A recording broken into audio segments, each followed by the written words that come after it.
Cocoa ధరలు బాగా పతనమయ్యాయి. 5-6 సార్లు మీటింగ్ పెట్టాం, సెక్రటరియట్లో పెట్టాం, మా ఆఫీసెస్ పెట్టారు, నేనే స్వయానా ఏలూరు వెళ్ళి కూడా మీటింగ్ పెట్టాం.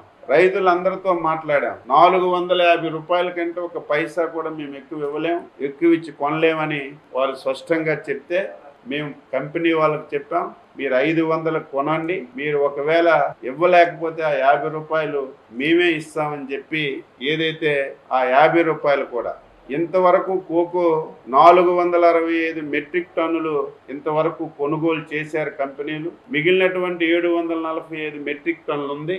ఈ 745 మెట్రిక్ టన్నులు కూడా 500 రూపాయలకు ఒక పైసా తక్కువ లేకుండా అన్ని కొనమని చెప్పి ఆదేశాలు ఇచ్చాం. కొంటున్నారు. కంపెనీ వాళ్ళు 450 ఇస్తే మేము ఒక 50 రూపాయలు రైతులకు ఇచ్చి దానికి ఒక 10.5 కోట్ల రూపాయలు ఖర్చు అవుతుంది. ఇంటర్ఫియర్ అయి కోకోను కూడా ఈరోజు రైతులకి నష్టం లేకుండా చేస్తున్నాం.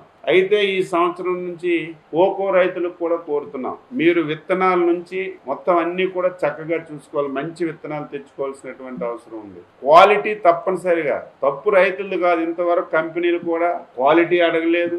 ఏది ఉంటే అది రాత్రి పగలొచ్చి మొత్తం ఎత్తుకెళ్ళిపోయారు. ఈ సంవత్సరం ప్రాబ్లం వచ్చేసరికి క్వాలిటీ చూస్తున్నారు కాబట్టి దీనివల్ల ఒక సమస్య వచ్చింది. ఇక నుంచి మేమే రైతులకి ట్రైనింగ్ క్యాంప్స్ పెట్టి ఎటువంటి విత్తనాలు బయట ఉన్నాయి తీసుకొచ్చి క్వాలిటీ కూడా మెయింటైన్ చేసి తప్పనిసరిగా రైతుకి ఈసారి నుంచి ముఖ్యమంత్రి గారు స్పష్టంగా ఆదేశాలు ఇచ్చారు. ఈ 3 పంటలే కాదు, ఏ పంట అయినా సరే ఇటువంటి సమస్య వస్తే ఇమీడియట్ గా మనమే ముందుండి రైతుకి నష్టం లేకుండా చేయవలసినటువంటి బాధ్యత ఉందని స్పష్టంగా ఆదేశాలు ఇచ్చారు. ఏ పంటకైనా సరే మనకి తప్పనిసరిగా క్వాలిటీ అనేది చాలా ఇంపార్టెంట్.